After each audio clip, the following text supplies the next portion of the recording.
I'm Emily. And I'm Hannah. We are best friends and dietitians. We have a goal of challenging nutrition misinformation and fitness trends with an evidence-based approach.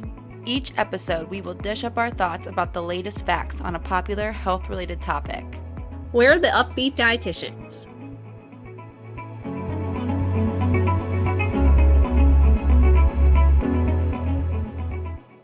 Hello, everybody. Welcome back to a brand new episode of the Up-Beet Dietitians podcast.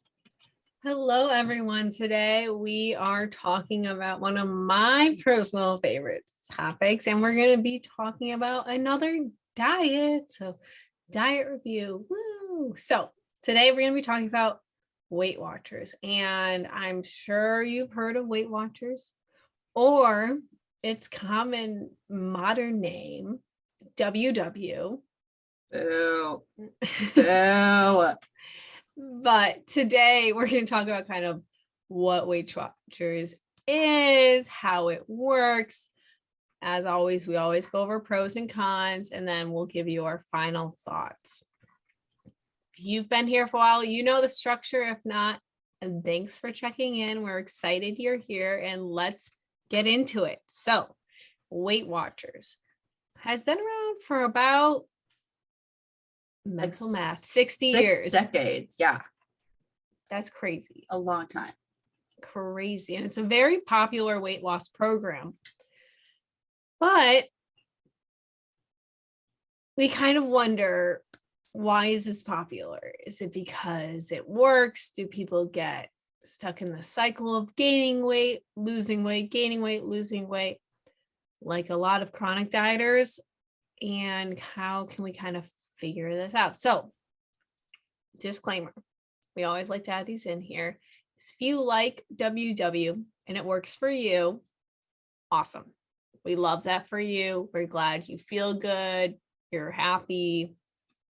It's your body. You do you. We're just going to kind of break down what WW. Also, Hannah, going forward, are you going to call it WW or Weight Watchers? I haven't decided. I was thinking that earlier. I was like, what am I going to say? I kind of don't like saying WW. Yeah, maybe I'll say Weight Watchers. I feel like Weight Watchers is just something I've known it as. Yeah. But I also don't want to get slandered for. Well, they still, okay, jumping ahead here. They rebranded to like take the word weight out of their name. But like all over the website, it still says lose weight, lose weight. Here's how you lose weight, lose weight, lose weight, lose weight. So like the word weight is still everywhere. We're going to so we can just call it Weight Watchers. Yeah. WW does not roll off the tongue well. No. But yeah, we're going to break it down. We're going to break down Weight Watchers, how it works, pros and cons, all that fun stuff, just to give you kind of the 411 from a dietitian perspective, what's going on there. Yeah. I think I get asked about Weight Watchers like at least once a week. But more than that. Yeah. It's been around forever. You guys all know what it is. You get assigned like a number of points that you get to eat, you have earned. And then certain foods are assigned points. And then if you stay within your points, then the whole idea is that you should lose weight. It's just another way of creating a calorie deficit, because obviously they're not going to give you enough points that you are eating too many calories. That just wouldn't work for weight loss. So all it is a fancy way of putting you in a calorie deficit. That's actually more confusing, because having knowledge about calories is actually not a bad thing. We just don't need to be like micromanaging our calorie intake. But anyway, like I kind of already said, they did a rebrand and I think it was 2018. So they changed from Weight Watchers to Wellness That Works, or WW. And the whole point was to like get away from the whole it's a diet thing, but spoiler alert, still a diet, because their whole thing is about weight loss and you're counting stuff and your intake is limited. There's a million red flags that say it's a diet. Yeah. And I actually saw today when I was on their website that on the top, like with their little like logo, it says WW and it says Wellness That Works next to it, but it also says Weight Loss That Works. So I don't know if like they changed like what WW means, but it didn't used to say that, because I had recorded a YouTube video on this before and I don't remember it saying that Weight Loss That Works piece, but who knows? I could have stopped remembering it right. But like, what was the point of the rebrand Interesting. if like you're still going to be doing this? Maybe just since the main logo doesn't have it anymore. Yeah. That's a vague thing. Because I think around here I've seen a couple of their centers and it has the WW on it. Same. Even though everyone I don't think I've talked to anyone that have said wellness that works or weight loss that works. They've all said Weight Watchers. Weight Watchers, yeah. Like no one calls it WW. They were branding themselves too well. I know they were Weight Watchers for like 50 years, almost 60 years. Yeah. So like, it's gonna take. It also might be something that takes time where people will that's true. forget it. But if they keep talking about weight loss, yeah. Let's get into it. So let's get into it. Hannah already talked about the first point, kind of the one of the biggest problems with Weight Watchers is the point system. They preach, eat what you love, nothing's off limit. Unless it's outside of your points for that day. Which is very easy to do. Yeah.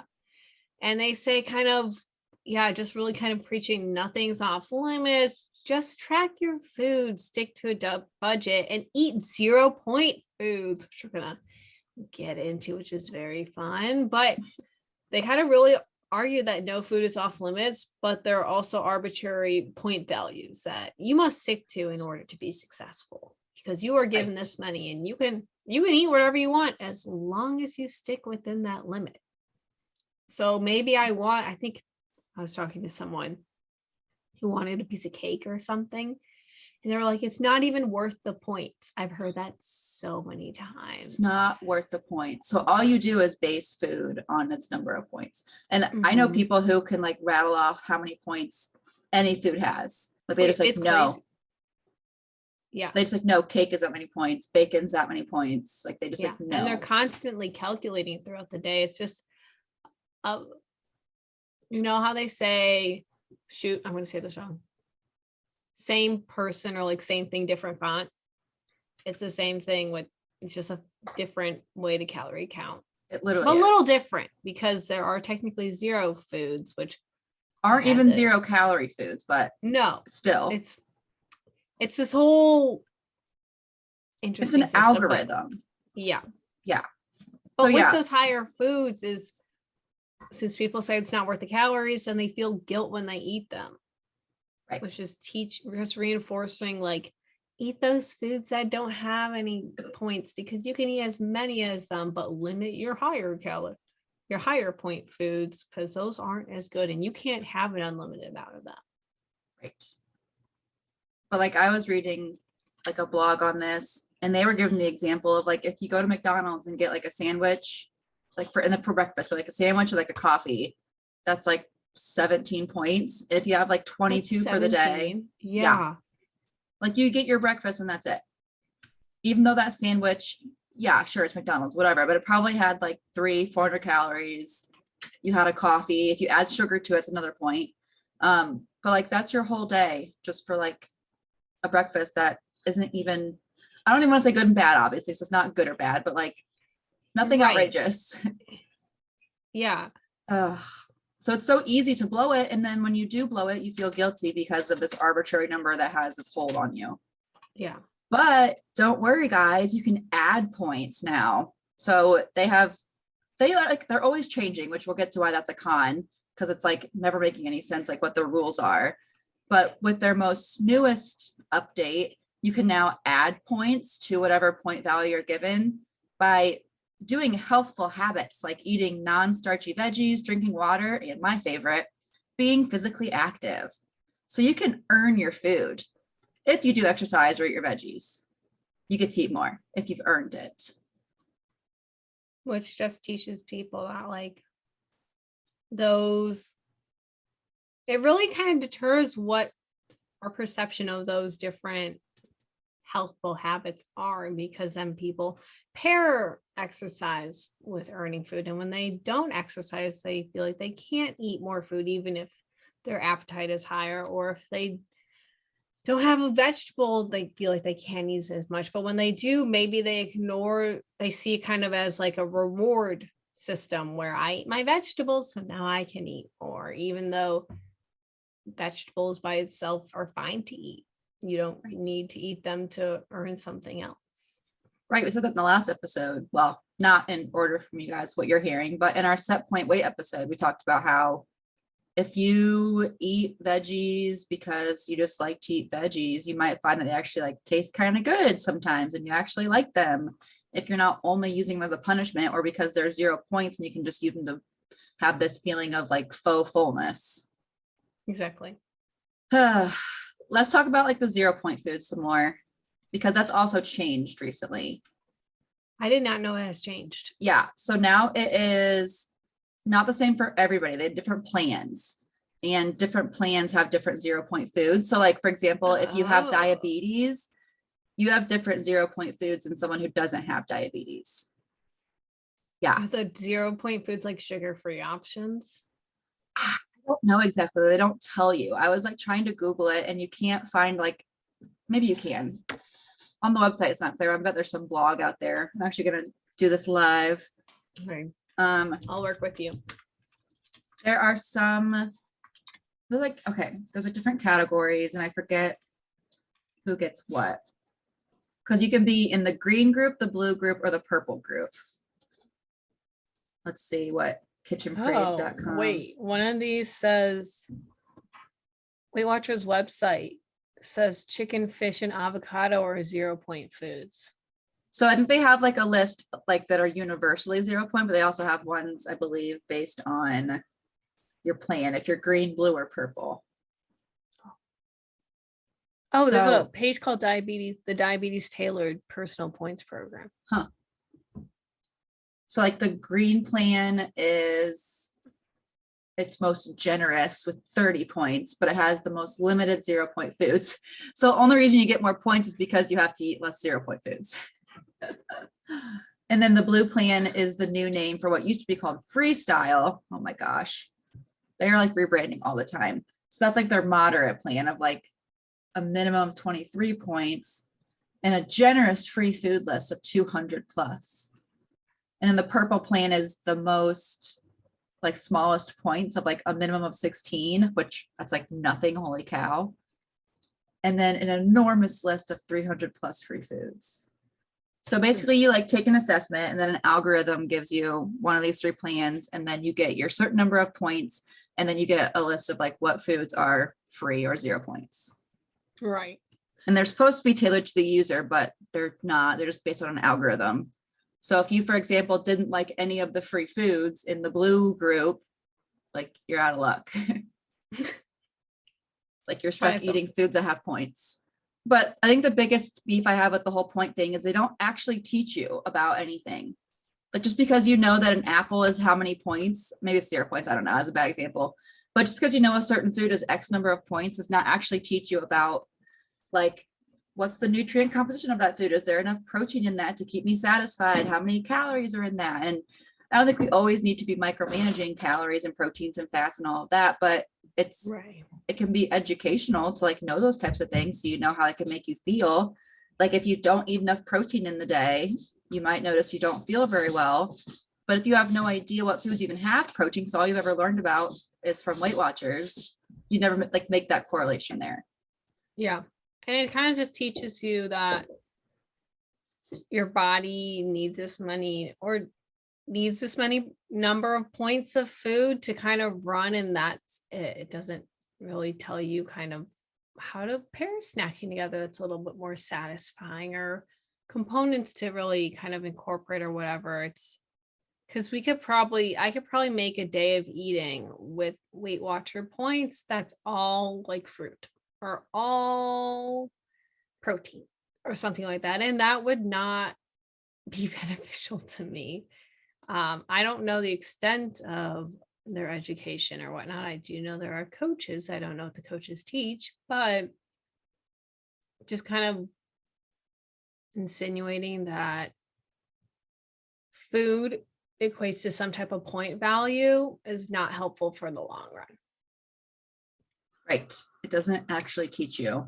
And it also can really discourage you from actually listening to your hunger and fullness cues and like actually figuring out how to apply like what I call the satisfaction factor, because food has to be more than just like physically nourishing and like filling. It also has to like satisfy you. Like if you just eat boiled chicken breast every day, you're not ever going to actually feel satisfied. Will you feel full? Yeah, obviously it's like just straight up protein, but you wouldn't feel satisfied. And so you would likely end up overeating or binge eating later. So like, even if you fill up on these 0 point foods, you get a ton of volume, you're not actually ever going to feel that mental satisfaction. You don't ever learn about hunger and fullness cues. You just like learn how to like, this is how many I get in the day. Yeah. Cool. Well, don't worry, Love to make it even more that. confusing, they also have rollover points. I did not know this about Weight Watchers. So I knew everything else except for this one. The basis of this one is like, say you have gone over on your points today, that's okay, but you have to eat less tomorrow. Because you can just use your points from tomorrow to feed yourself today. Because that's how it works. Yeah. It also assumes that our body's needs are the same every single day, which is not, that's also why I don't like calorie counting, because it's simply an estimate. There's no way to know for sure in this given moment how many calories you're actually burning. Yeah. Unless you're jumping into like a bod pod or something. Right. Every single day. Right. After like exercise, you're like, what do I need for today? Right. Because we all have access to those body composition or the BMR calculator, super advanced machines. Yeah. Yeah. I would hate that. Oh my gosh. If I like overate one day and I'm like, tomorrow's going to suck, I have to not eat dinner or something like that. Yeah.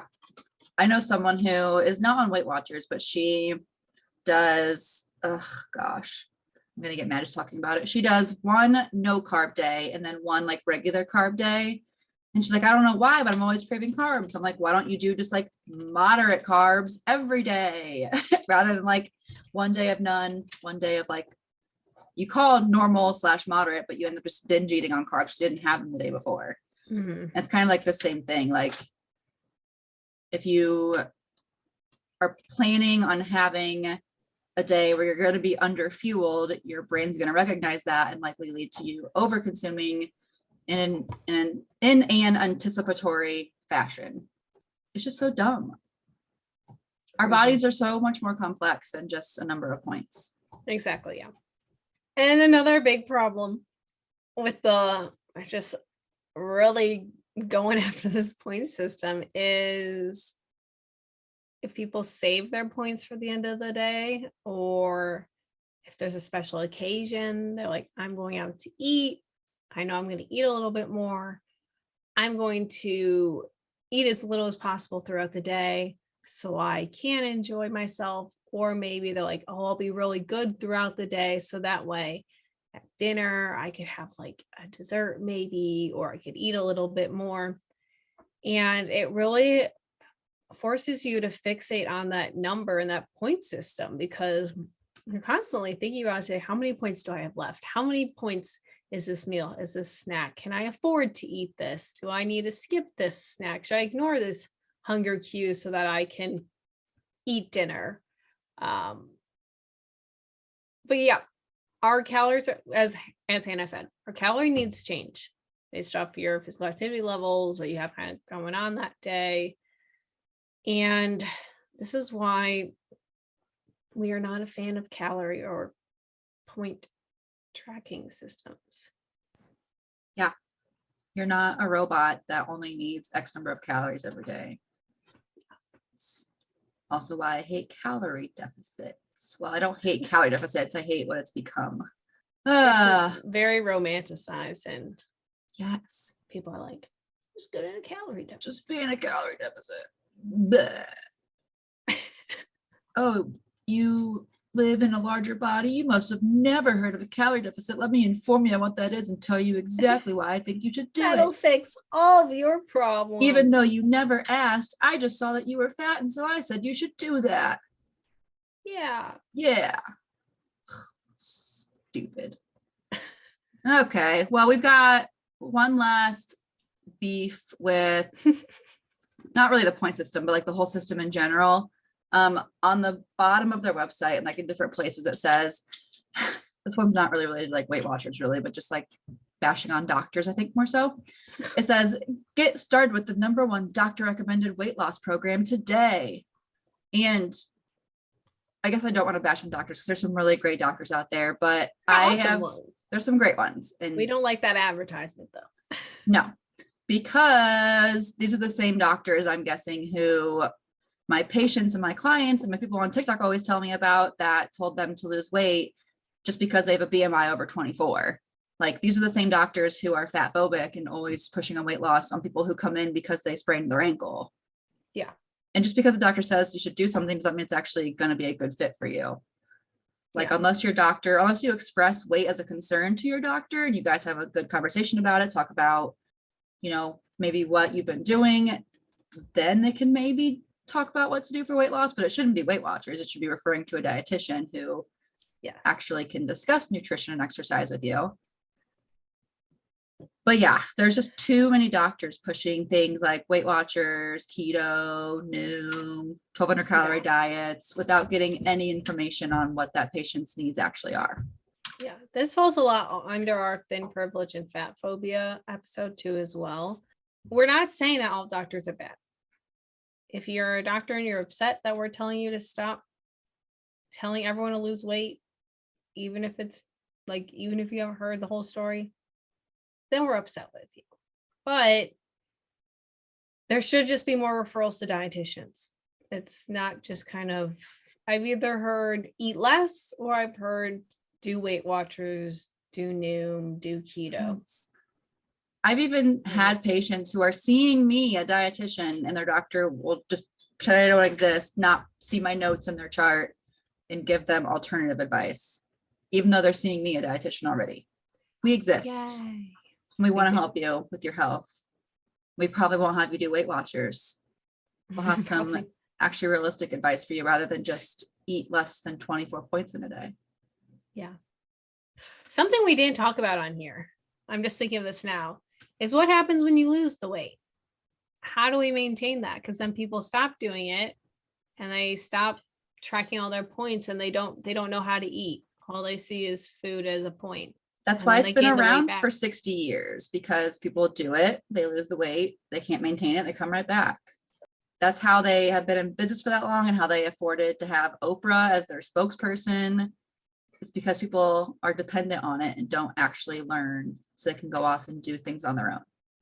When you see a dietitian, it sometimes can be expensive if you're paying out of pocket, but the goal is to see that dietitian for like 3 months, 6 months, a year, learn what you gotta learn and never see us again. Yeah. You're set for life. Yeah.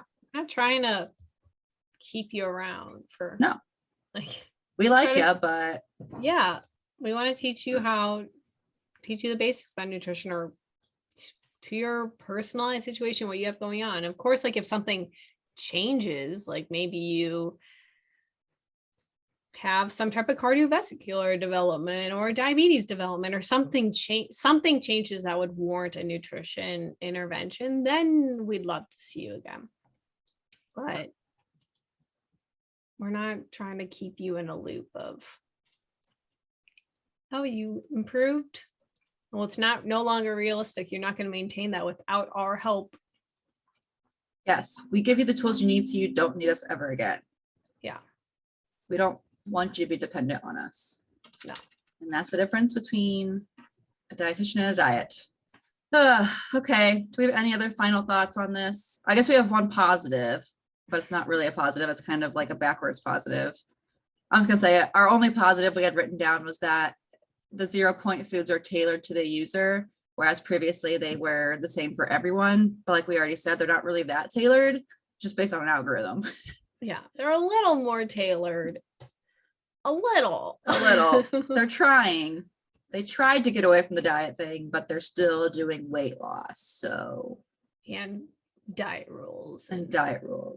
Limits and earning your food and saving up for events. Yeah. Okay. Final thoughts. So they're changing all the time, which again is why they always can count on you coming back, because you don't actually learn, and they're always going to be changing. So you have to keep up with it. they rely on you coming back until they stay in business forever and ever and ever. Food is more than just points. It's more than just points. Food is like calories. Food is macronutrients and micronutrients. Food is emotional. Food is cultural. It's more than just calories, or more than just points and calories. Kind of like how Noom and Optavia say they're not a diet, they're a lifestyle. Weight Watchers is the same way. It's Still a diet. 100% a diet.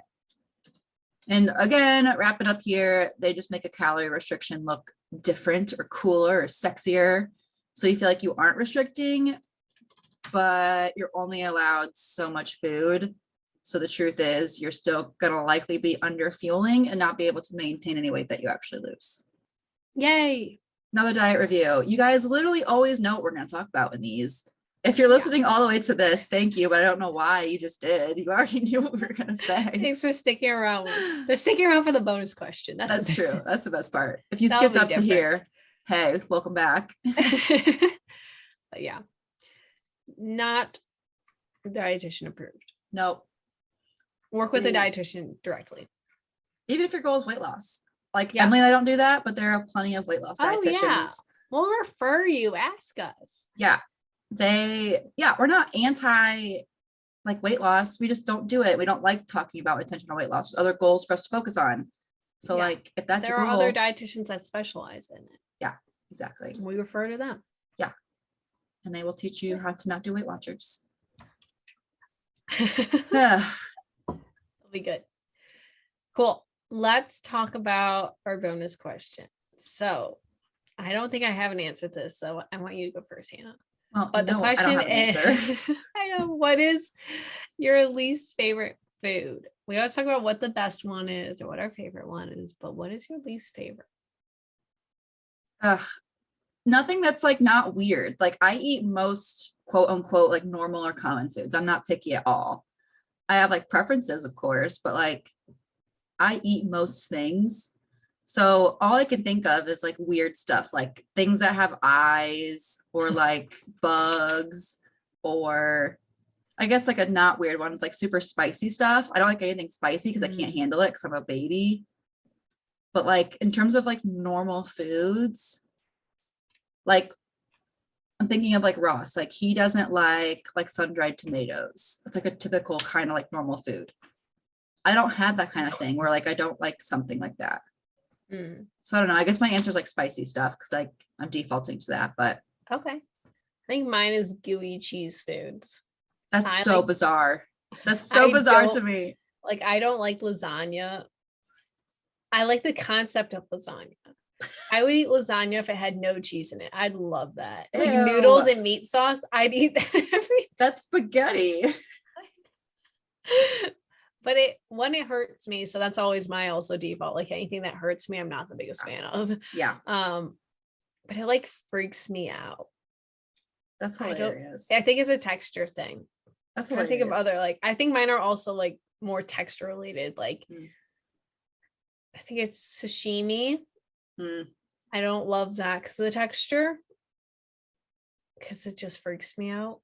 I only like it if it's like really high quality. If it's like at a buffet sashimi, no. Yeah. But it's like a nice Asian restaurant. I would love some good high quality sashimi. Yeah. But I get it. The texture is weird. Yeah. Gooey things and like things that like are super soft and just they just like melt. I'm like, what's happening? I love me like melted cheese, like a brie wheel. Oh, I like brie, but I don't like when they heat it up in the oven. Then I'm like, no. Okay. Well, I don't know how excited I'll that was still for eat our it. listeners. I mean, I know, and I'll try to eat spicy stuff. I like try. I just like can't. Oh yeah, I went to Hawaii recently and I ate poke, like probably one of the most high quality raw fish I'll ever have access to, and I could tell it was high quality and fresh, and I just couldn't get over the texture, and I was like, I wish I could like you, but I can't. Right. Just like I wish I like spicy stuff. I really want to. There's so many good things that are spicy that I can't enjoy. It might be one of those things I convinced myself to like kale after a couple of years. So maybe I'll just keep like exposure therapying myself, like where I just force myself to like, I mentally told myself, I'm like, this is good. And then eventually I liked it. But also I'm not getting the best quality here in Illinois. No, we have the worst seafood in the Midwest. It's a big bummer. Well, that was not super thrilling, but now you guys know our least favorite foods. Yeah. And maybe in a couple of years we'll like them. Yeah, that's true. I'll keep trying new hot things. These aren't bad foods. No. They're just our personal preferences. Yeah. Thank you guys so much for tuning in to another episode of the podcast. Love you all. XOXO. And we will see you next week. Gossip Girl. As XOXO, the Gossip Beat Girls. Ew, what? XOXO Tud Girls. Ew. I don't like Tud Girls. Your favorite Tud Buds. We're just going to stick with that Tud neutral Buds term. I like that one. Yeah. Your favorite Tud Buds. Okay, bye guys. All right, bye. Thank you so much for tuning in on this episode of the Up-Beet Dietitians with your hosts Emily Krause and Hannah Thompson. We appreciate you all so much for continuing to support us. In order to support us and sustain the success of this podcast, please subscribe and leave a rating and review. If you'd like to provide us feedback for future episodes and guest stars, follow us on Instagram at the Up-Beet Dietitians. Lastly, you can show us support by providing a monthly donation using the link at the end of our bio. Once again, thank you so much for listening today, and stay tuned next Wednesday for a new episode. Until then, we hope you have a wonderful rest of your week.